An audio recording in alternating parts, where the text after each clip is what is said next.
that there are people that they can reach, getting through the crevices, pushing through walls, removing debris safely with the advice of our structural engineers. And so we stand with them to get this job done. So to the families who are waiting for news of their loved ones, we are giving them twice daily briefings with details of exactly how the search is being conducted. We are providing for their living in hotels, their meals. They're with chaplains. Many are celebrating the Jewish Sabbath right now at sundown. And we know that they are feeling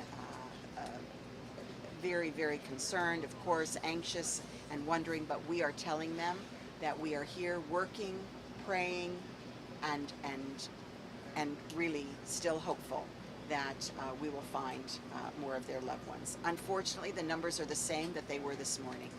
We have not found anybody else in today's search, but through the night we will continue, and God willing, there will be some good news later tonight or in the morning, and we'll be back.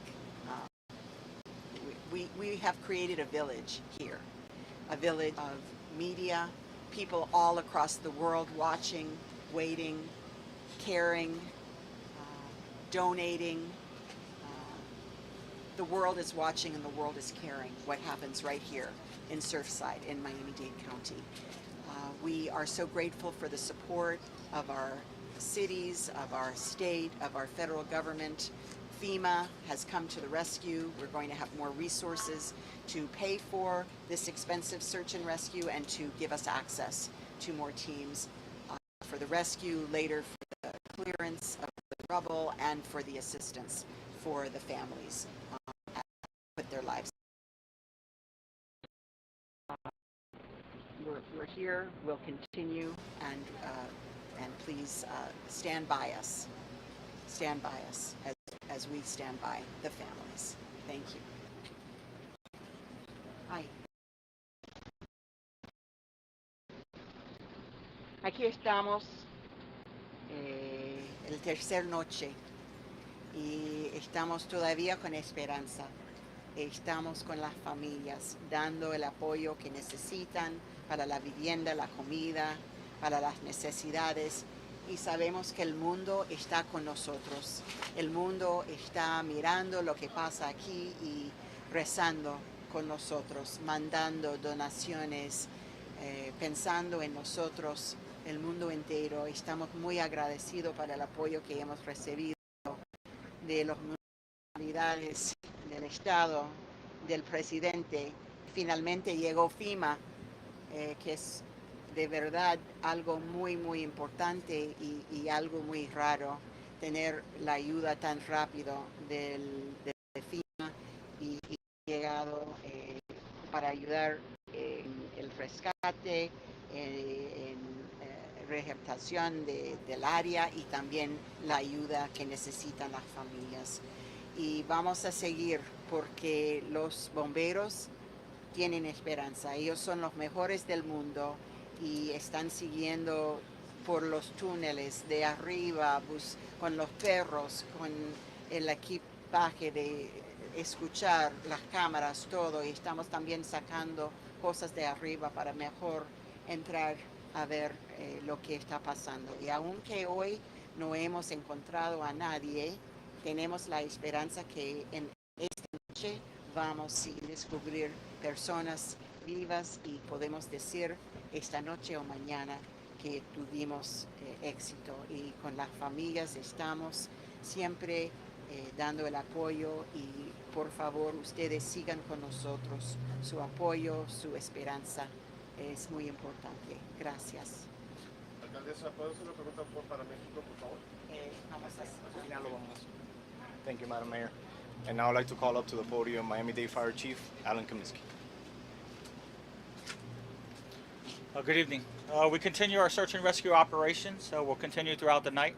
This operational period, we're continuing with our strategy based on anything that new pops up. So we're using our equipment still with our dogs searching. seeing if we have any marks, as well as our sonar equipment, as well as video camera.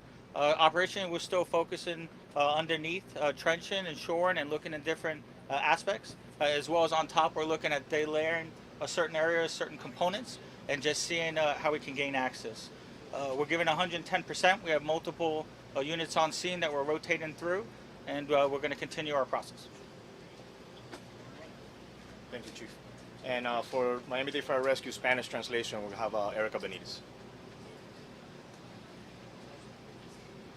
Muy buenas noches. Nosotros continuamos nuestra operación de búsqueda y rescate. En este momento estamos todavía con la esperanza de encontrar sobrevivientes. Estamos utilizando varias tecnologías, las cuales están disponibles para nosotros en esta clase de rescate, los cuales tenemos cámaras, también aparatos sonar, los perros que utilizamos, y todos estos equipos nos dan la seguridad de poder encontrar a sobrevivientes. Nosotros vamos a continuar esta operación esta noche y toda la noche. Esperamos, lo que queremos es lograr conseguir sobrevivientes en este momento. Sabemos que es un operativo que es bastante difícil, eso lo entendimos desde el principio, pero de todas formas nosotros seguimos presentes con este objetivo en mente. También quiero mencionar que nos llena el corazón mucho los gestos de generosidad de la comunidad y todos los gestos que han tenido con nosotros durante estos momentos tan difíciles. Muchas gracias.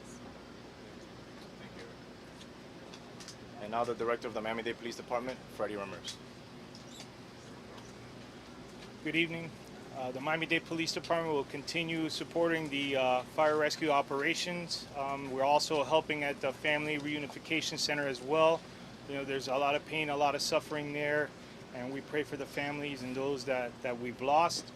You will also notice some traffic pattern changes. Those changes are happening due to operational necessity. As equipment starts to come in, we need to provide a safe environment.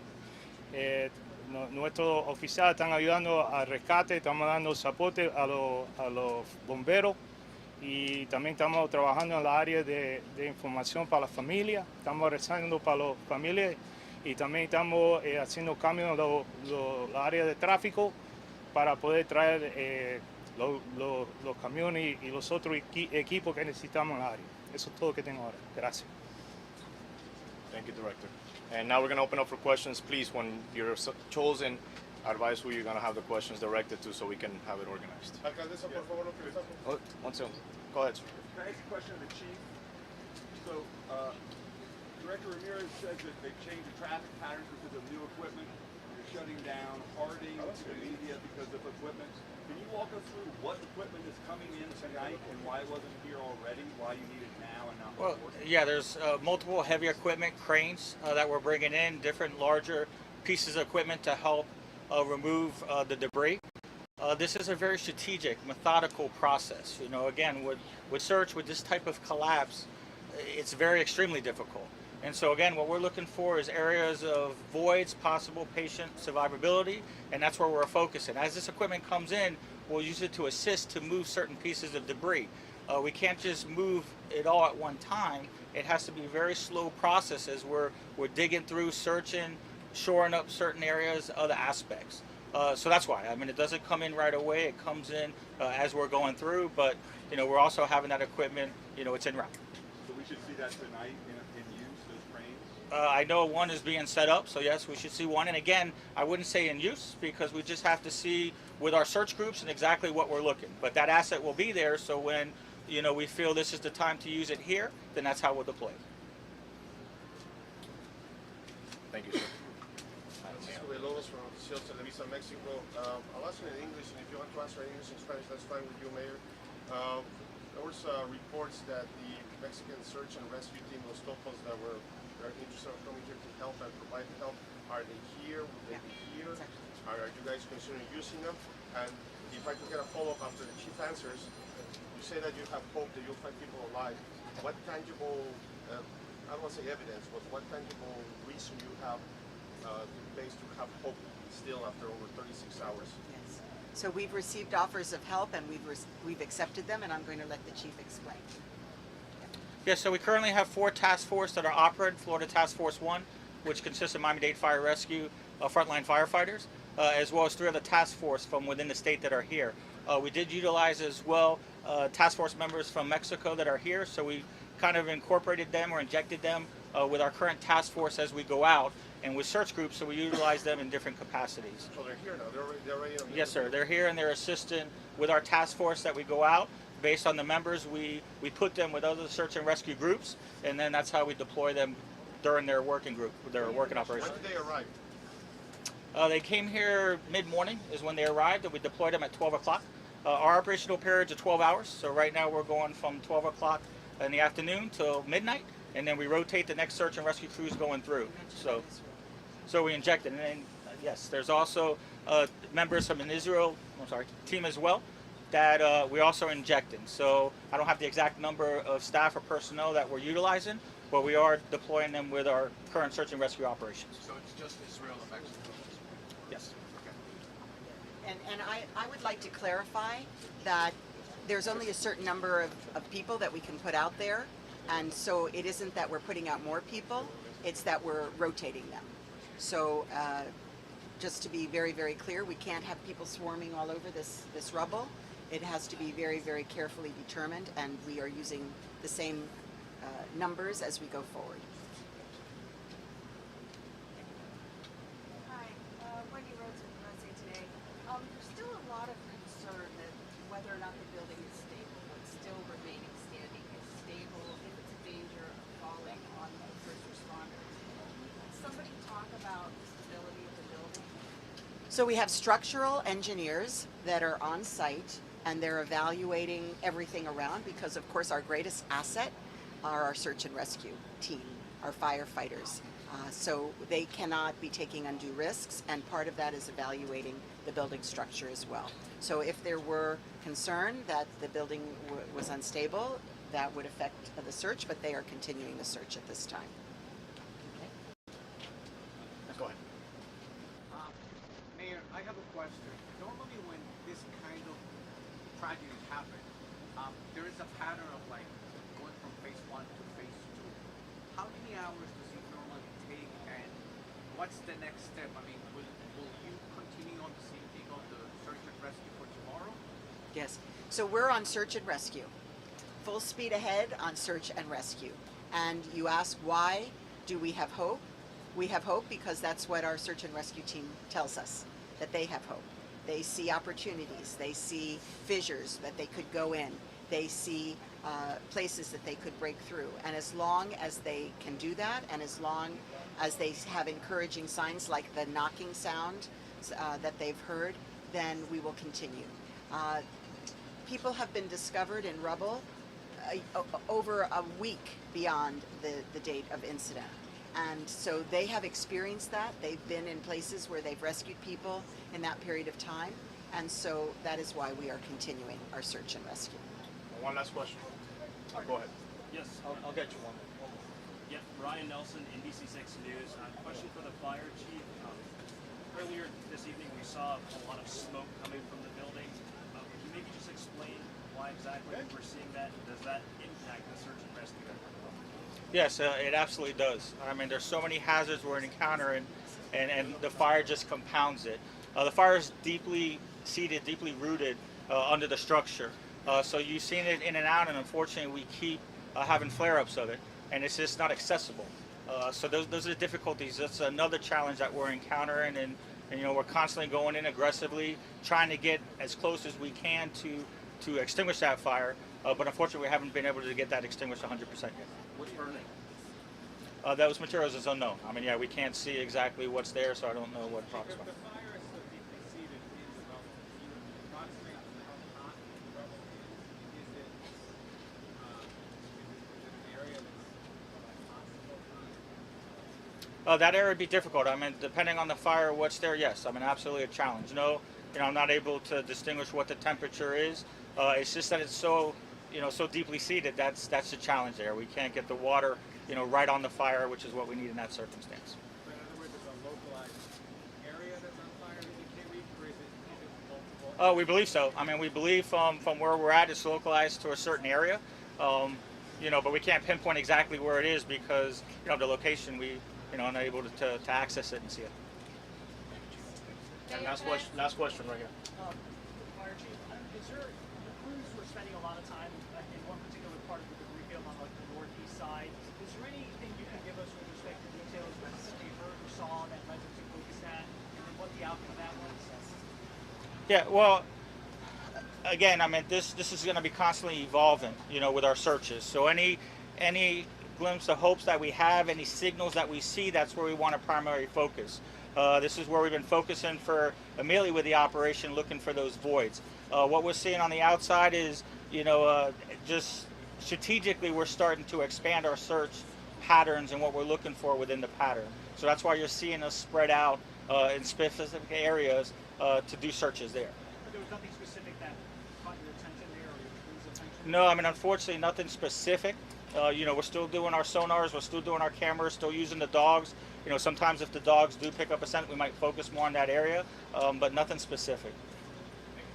Not a question, just a request. If you guys can find an alternative spot for the press to kind of point cameras Yes, on. Carlos. They're asking about an alternative site for the press. Mayor, can I ask one more question about the people that are unaccounted for?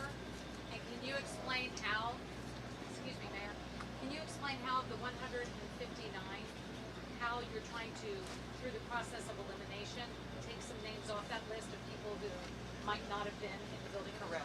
Go ahead, Director. Yes.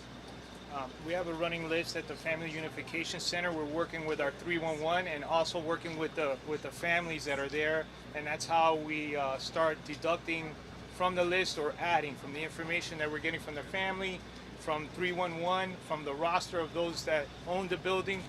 Also, people rented there too, so there's a lot of that as well, that ambiguity of who was renting at what time, and that's how we're running the list.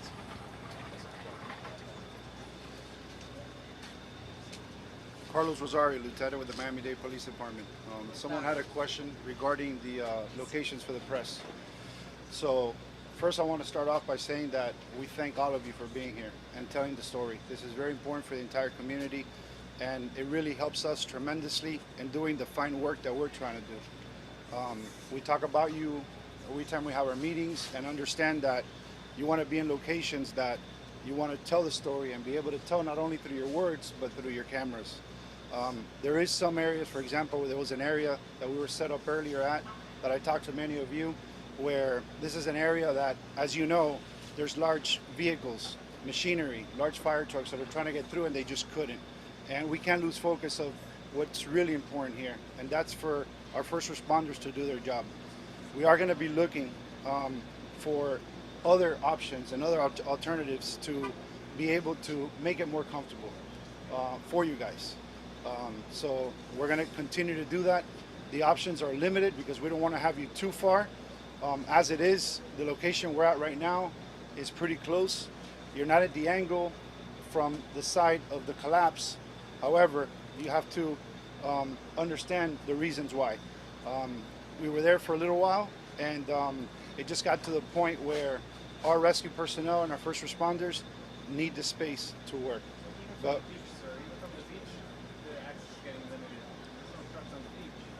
well, we have to discuss that because there's a lot of factors that come in. There's a lot of press here. This is not one or two cameras. There's hundreds of cameras here. But we are with you. We're not against you. We're definitely going to look at every option, and just follow us too on our social media channels for any further instruction. Okay? Thank you very much. And now spokesperson for the Haitian Affairs for the Mayor, Cassandra Arnold, will be providing the Creole translation.